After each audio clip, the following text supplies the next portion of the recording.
I act on my own selfishness and jealousies and resentments and struggle so much in my own life. And so I pray that prayer. I pray it a lot before I speak, but I pray it as I deal with things at work and at home. And so I wanted to share that with you this morning, that this message is very dear to my heart, but not because I'm the expert.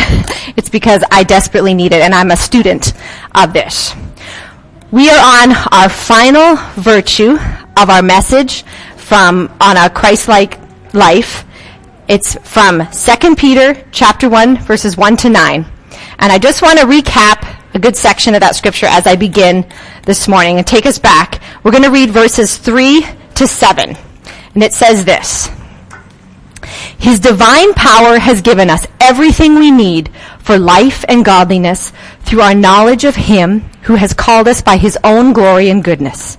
Through these He has given us very great and precious promises, so that through them you may participate in the divine nature and escape the corruption in the world caused by evil desires. For this very reason, make every effort. Okay, we need some audience participation here because we've been doing this for 7 weeks. So I'm going to say the first virtue, you're going to add, okay, you're going to say the second. So add to your faith and to your goodness and to your knowledge, to self-control, to perseverance, to godliness, and to brotherly kindness. Woo! This is the conclusion. This is it. We've arrived. I don't think it's a big surprise that we end on the virtue of love. It doesn't take long to be around people of Christian faith, to be around churches, or to read the Bible very long before you're going to find the word love. It's extremely important to everything that we believe and do. Here's what a few of the writers in the Bible have said about the virtue of love. Paul says that if we possess every other spiritual power but lack love, it's worthless. That is how important love is. Peter says that above all else, we must love each other deeply. John tells us that love is the sign that we are born of God and belong to Him. And Jesus said that it is our love for others that is our clearest evidence that we are truly His disciples. Love completes and fulfills what it means to live in God and for God, because God is love. And the word for love that he uses in the Greek language is agape. Last week, if you were here, Pastor Tracy spoke on brotherly kindness, which actually in the Greek is brotherly love. And if anybody knows that word is called Philadelphia. The Greek has many words for love. Our English language has one. But there is a lot of difference. And so agape love is the love in which God loves us. Lots of us refer to it as unconditional love, which it most certainly is.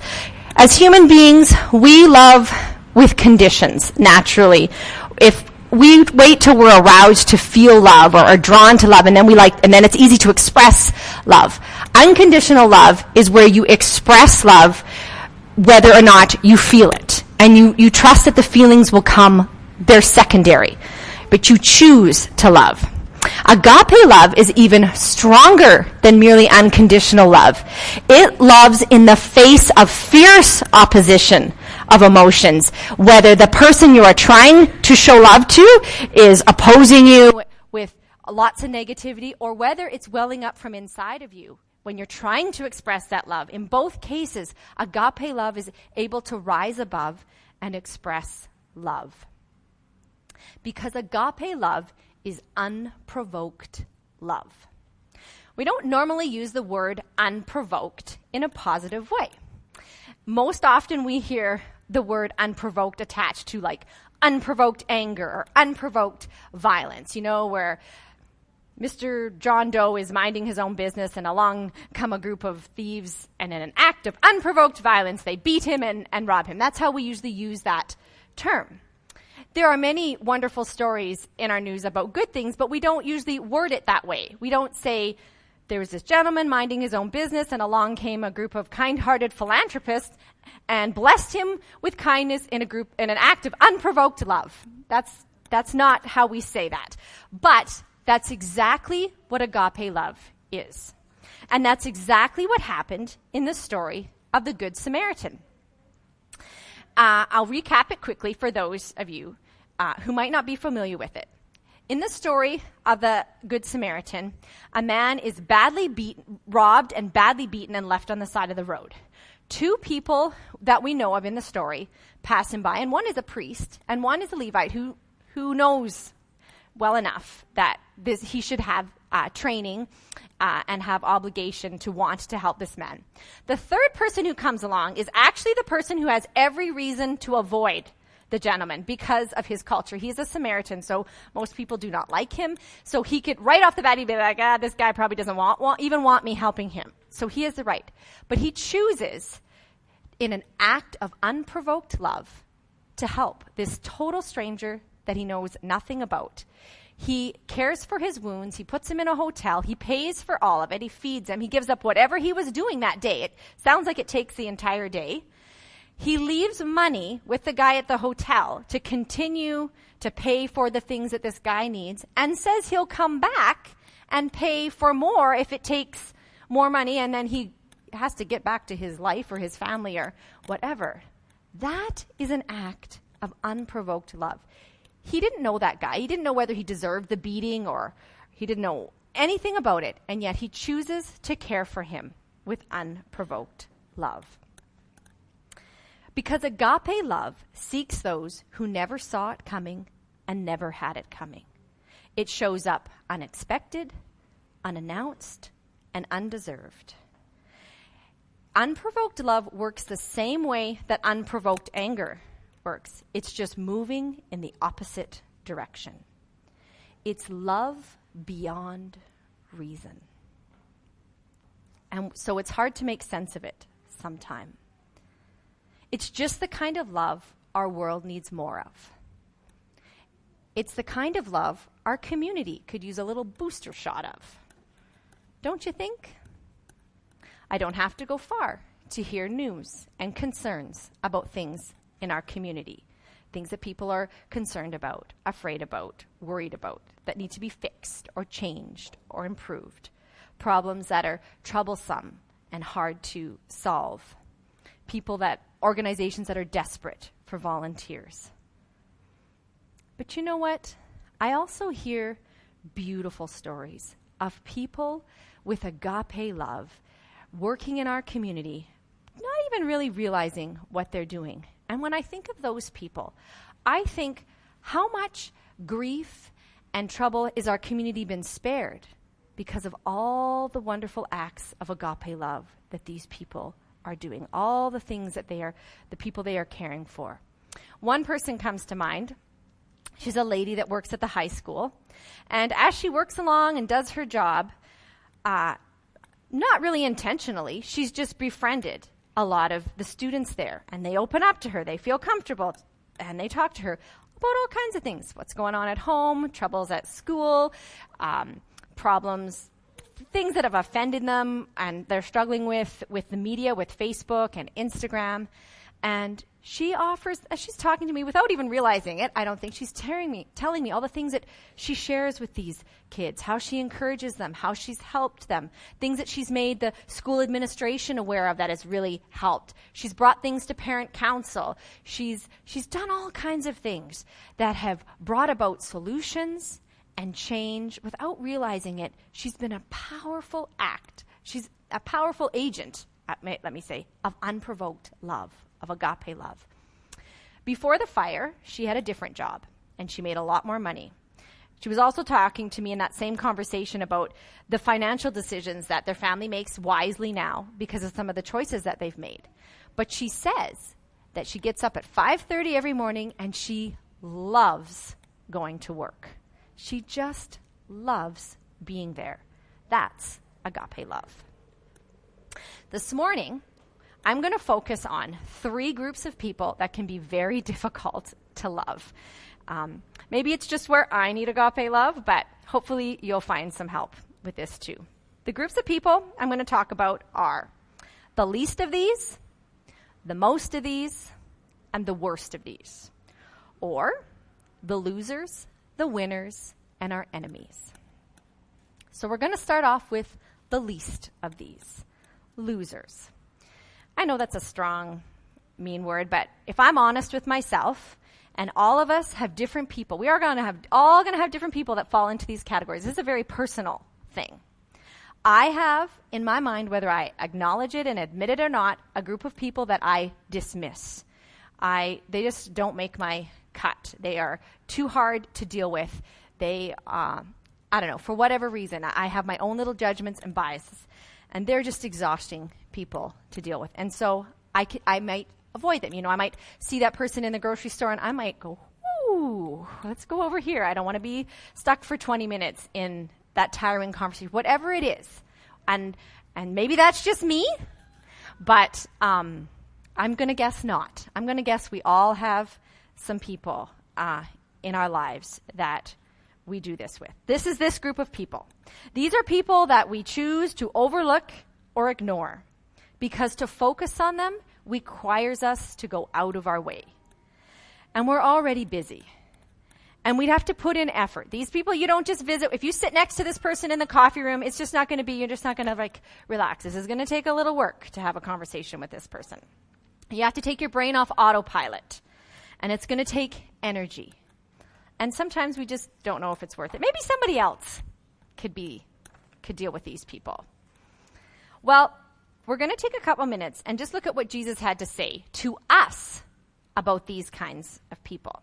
Now, Jesus spent a lot of time with the outcast, the marginalized of the society. And we could pick lots of verses in Scripture where he ate with sinners and prostitutes and tax collectors. So we know that. But this passage, this event, he's talking to us sitting here Sunday morning. So that's why we're looking at this.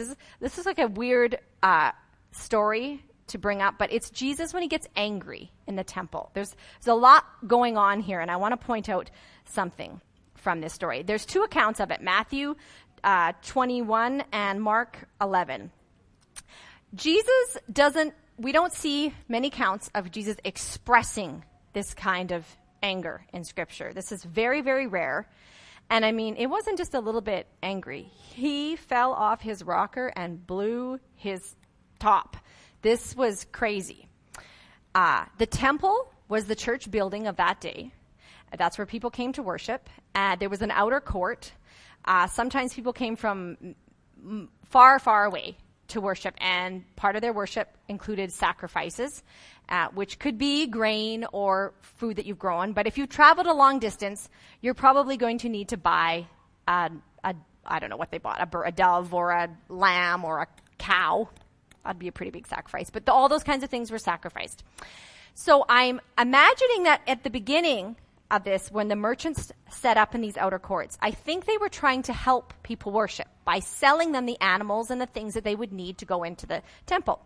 Also, their money would be different if they came from far away. So the money changers were there to help them change their money. But over time, things must have gotten off track and things had lost focus. And for whatever reason, this and maybe other things, maybe it wasn't even what they're doing. Maybe it was their attitudes behind it. It had become a hindrance to worship. And this is what angered Jesus. It says in the Scripture that he braided cords together and made a whip. And then he goes in there like a raging lunatic and chases these people out. He tips over their tables and he's snapping this whip and he's like, get out of here. Like, he causes a scene like no other. And this is what he says while he's making this scene. He declares this: my house will be called a house of prayer for all nations. Who? All nations. No exclusions. Everyone should be welcome.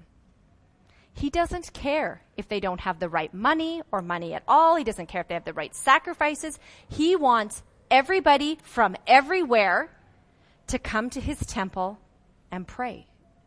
Come to him. And then look what he does right after. That's what he said, and then look what he does. Matthew 21:14 says this: then the blind and the lame came to him at the temple, and he healed them. The people who needed access to the temple the most were being kept the farthest away. That's one of the things that was angering Jesus that day. He wanted everyone to have access to the temple, to feel welcome there. So, of our little, we all know in our mind, those little people that I already described to you, who do you think would feel and have a difficult time coming here to worship, or any church in our community? Who in our community would find it difficult to walk through these doors and come to church? Is it the addicted? The abused? What about abusers? Would it be a homeless person? What about a home wrecker? Is it people who use the system? Or someone who's lost in the system? Is it the unemployable, the disabled, the debt-ridden? Who do you think would feel uncomfortable and unwelcome here? Maybe it's none of those people. Maybe it's just they're culturally different. Maybe they have a strong accent and they work in a job all day long where it's their job to deal with people and talk to people, and they get a lot of frustration at them. When they come in here, when they see us, are we the people that make them feel welcome? Are we the people that are patient and kind with them and understanding? Who are the people who would feel uncomfortable here? The church is for those people too. And we need agape love to ensure that they are welcomed in this church. And we start that by welcoming them out in the community. That's where we show our agape love. We can be an agent of hope and change, or we can be another obstacle that keeps them from the help they so desperately need. The help that will come from God through us. Okay. The first group of people. Now we're going to switch gears and go to the most of these. You're going to have to give your head a shake because we're going to go to the opposite end of your world. These are people who are just like you. You can relate to in a lot of ways. These are people who are just like you, just better. And that sometimes comes from our own standard, our own judgments, or how we evaluate ourselves. And so these people are harder to deal with. I battle with more jealousies and resentments. These people can be prettier. They can put on anything and look beautiful, eat anything and stay skinny, be so athletic. They can just understand and know about everything. They can be easy to talk to. Whatever it is that you struggle with, they do it no problem. And they just, I don't know, you shouldn't not like them, but sometimes they just get under your skin. This is the guy in the coffee room who's so funny and engaging. When he tells his story, everybody just pulls up a chair and listens. And it doesn't matter that he came in late or sloughed off at work. People just don't see him. He's such a great guy. And you show up late once because you actually had a flat tire, but apparently it was the wrong day to be late at work. And everybody's riding your tail. It's the lady who gets up, I'm pretty sure in the middle of the night, and decides, I will make fresh banana bread for everyone at work. I will take it in still warm out of the oven. Everyone is oohing and awing over her banana bread. They want her recipe. She isn't really doing much at work because everybody keeps stopping her and talking to her about her wonderful banana bread. You're working your butt off over here, but nobody seems to notice. You didn't have time to eat. You got there, the banana bread was gone. And nobody cares. And you're just like, that's awesome. That's great. There's just some people that just get under our skin. They excel a little bit more than we do, and we feel like we're standing in their shadow, or we're just a little bit invisible when we're around them. So we battle with jealousy and resentment, insecurity or inferiority when we're around them. And it's hard to cast that aside and choose to love them, to join with everybody else and be their biggest fan. That's hard. And that's what agape love helps us to do. A great example of this in the Bible is the friendship of David and Jonathan. Jonathan's father, Saul, is the first king of Israel. And this is a big deal that they got a king, and Saul is great. Saul doesn't do so well, and it does not go well. There's a lot that's going on there. We're not talking about it today, but you should read it. It's not good. And God tells the priest Samuel that he's not going to have the throne. He doesn't even make it. He doesn't even get to hand it down to his first child. He loses it. And it's going to David, this shepherd boy, this nothing. But man, David might be a shepherd boy, but he's a little bit of a wonder boy. He is good at everything. Saul's son Jonathan and David are very good friends. Now, Jonathan, David would be a hard person to be friends with. David, if Jonathan was good at music, David would be better. David was an amazing warrior. He was a fantastic leader. He won over the crowds. He won over the women. We know what David did. He had a thing with women. And so to be his friend, I don't think there was much you could be better at than David. Doesn't seem to bother Jonathan. Now his dad loses the crown. So their whole family is no longer royalty. So Jonathan would have thought he'd known what his life was going to be. He's going to be king one day. No, not going to be. His best friend's going to do that. It's going to all go to him. Does it seem to bother Jonathan? No, he gets it. He gets what's happening. He risks his life to save David. He risks his relationship with his dad to be David's friend. He doesn't care. He has incredible agape love. So if you want to read a story, if you're struggling with that, read the story about Jonathan and David. That's a great one. Because he trusts about what God is doing. He trusts in that. Does it mean just because he's not going to be king, does it mean that God doesn't have a great plan for Jonathan's life? No, God has a plan. Just like he has a plan for your life. He values you and has an amazing plan for your life. Even though that person right now is just getting a little attention and a little shining moment, that does not mean that you're not important. Before I move on to the last group, somewhere in here I have to stick this group of people. I didn't really make a category for them. They can fit anywhere, but they're worth mentioning separately as well. And I'm going to call this category the group the most taken for granted of these.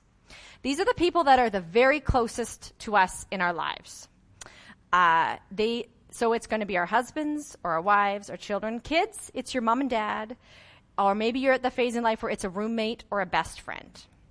These are the people that are closest to you, that know you the best, and we love them the most and treat them the worst sometimes because they get us at our worst. They get us when we're tired, when we're miserable, when we're sick, when we've been busy being nice to people all day long, so we come home and snap at them and yell at them and, why did you leave that sock there?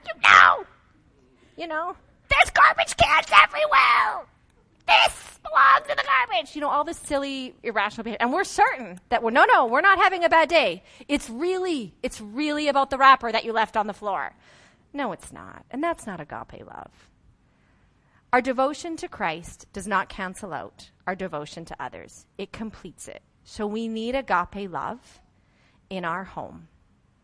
Sometimes agape love is saying, I am so sorry, I absolutely lost it. I don't know where that came from, but that had nothing to do with you. That, in my home, anyways, that's where I'm at. Sometimes I can't quite catch myself and stop it, so we do a lot of apologizing. But I'm working on it. So we need agape love there. Another place we need, a group of people that fall into the same category is our church family. When we're here a long time and have spent years, we get close and we say things and we do things. And lots of times it's loving and sometimes it's just a little too honest or a little too out of place. And we have to be very, very careful that we're loving with agape love. And last week we had a great sharing time afterwards about Philadelphia love, about how we had felt loved. And there were some wonderful stories, and which was part of my message. I was like, oh crap, but this is where agape and Philadelphia overlap. And I already shared last week, but I had pulled out a bunch. These are all notes and cards that different people over the years have given me for different things that have really expressed love. This card was from when we were first married, the first church we went to, Kevin and I. Young, married, totally in love, and extremely broke, paying student loans and whatnot. I had glasses, and I think it's funny, they were almost identical to these ones now. That's what was in style back then. But just picture them missing one arm, and this one taped on. Because I am so broke and so bad with my glasses. And so people used to joke with me all the time, you wouldn't want to get a pair of new glasses. And I'd be like, are you kidding? These glasses are great. What are you talking about? Because I had no money for glasses. Are you kidding me? So this girl, 14 years old, gives me this card, encourages me, and puts $120 in there from her after-school job and tells me to go buy glasses, which is exactly the amount that I needed I had prayed for. I had actually ordered glasses, because back then you ordered them and you waited 2 weeks. And I prayed, I felt God, and I had $20 saved. I'd scrounged up $20. My glasses were $140. And this card came before my glasses were ordered. So I have lots of stories like that. Last week I shared about a similar event in this church where we had some pressing bills, and we needed $1,000. And the pastor brought this note over from someone in the church with $1,000 cash in it that paid our bills. It says, all the believers were together and had everything in common, selling their possessions and goods. They gave to anyone as he had need. That's agape love. We did not deserve that. We did not expect that. That's unprovoked love towards us. And I don't have time, but there's a stack here, just so you know. We have felt agape love in every church we've been in. Last category, the worst of these, our enemies. Now, these are people we have very good reason not to like. It just makes sense. We have tried. It doesn't work. They've hurt us. They've mistreated us. They've taken something precious from us. Maybe it's just not even a good idea to have a relationship. We just slowly back away from these people. Sometimes we can't stop thinking about it and imagining what we would do to them. But we have good reason not to like these people. And Jesus has some very difficult and bold things to say to us about this. Matthew 5:43-48 says this. This is Jesus talking. You're familiar with the old written law, love your friend, and its unwritten companion, hate your enemy. I'm challenging that. I'm telling you to love your enemies. Let them bring out the best in you, not the worst. When someone gives you a hard time, respond with the energies of prayer. For then you are working out your true selves, your God-created selves. This is what God does. He gives his best, the sun to warm, the rain to nourish, to everyone, regardless, the good and the bad, the nice and the nasty. If all you do is love the lovable, do you expect a bonus? Anybody can do that. If all you do is simply say hello to those who greet you, do you expect a medal? Any run-of-the-mill sinner can do that. In a word, what I'm saying is grow up. You're kingdom subjects. Now live like it. Live out your God-created identity. Live generously and graciously towards others, the way God lives towards you.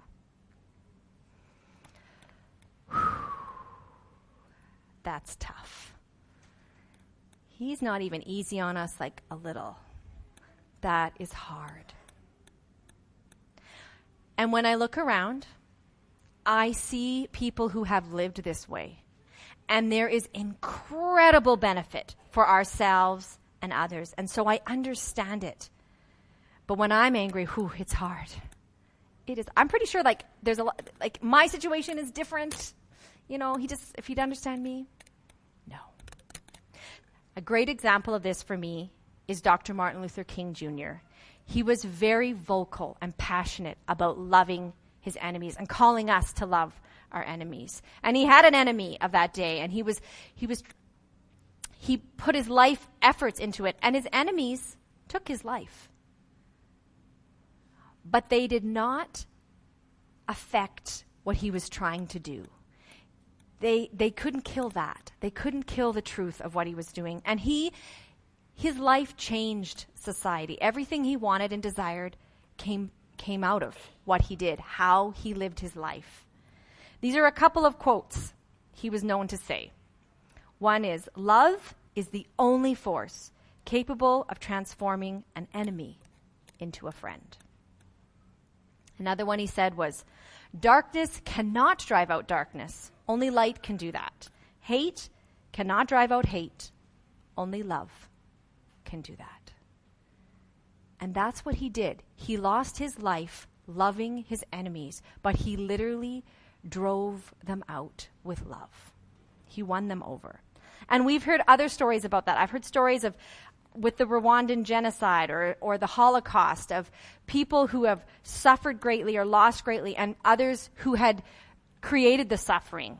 And when sometimes they come together and there's this amazing love relationship and both parties are healed because of love. I don't hear that done with hate, but love, powerful, powerful thing. Viktor Frankl was an Austrian neurologist, a psychiatrist, as well as a Holocaust survivor. And while he was a prisoner in Germany, German doctors performed horrible experiments on Viktor. And while he endured that time, he discovered something. And this is what he said about it. He said, "Between stimulus and response, there is a space. In that space is our power to choose our response. In our response lies our growth and our freedom." Everyone in this room has that space between what happens to you and how you will choose to respond. And in that space, you can choose to surrender to something greater than yourselves. You can choose to surrender to the will of God. We can choose love. And what would it look like in your life? Where do you need to make that choice? Where do you need agape love right now? Or with whom? What person is causing you anger and stress and really getting under your skin? You know who it is. If it's a family member, a teacher, a classmate, a neighbor, a coworker. Where do you need agape love? This is our destination on our 7 virtues that Peter claimed would make our lives effective and productive in knowing Jesus. We thrive when we take hold of them, and we weaken when we don't. Everything we need for this life has been made available to us in full, but we must take hold of it. We must make every effort to fully possess what we've already been given. Because a car never driven goes nowhere. A dollar never spent buys nothing. An I love you never spoken or expressed cares for no one. So it's time for us to get to work. Overcome our insecurities, overlook those insults. It's time to get focused on knowledge that's going to make us deeply effective and highly productive in the kingdom. It's time to make every effort to hold on to self-control so we can take off lust and anger and envy, so we can put on love, peace, and generosity. We've got to make it count. We've got to give it all we got. We've got everything to gain and nothing to lose. So let's do this. Let's make every effort to love one another so that love can take us over.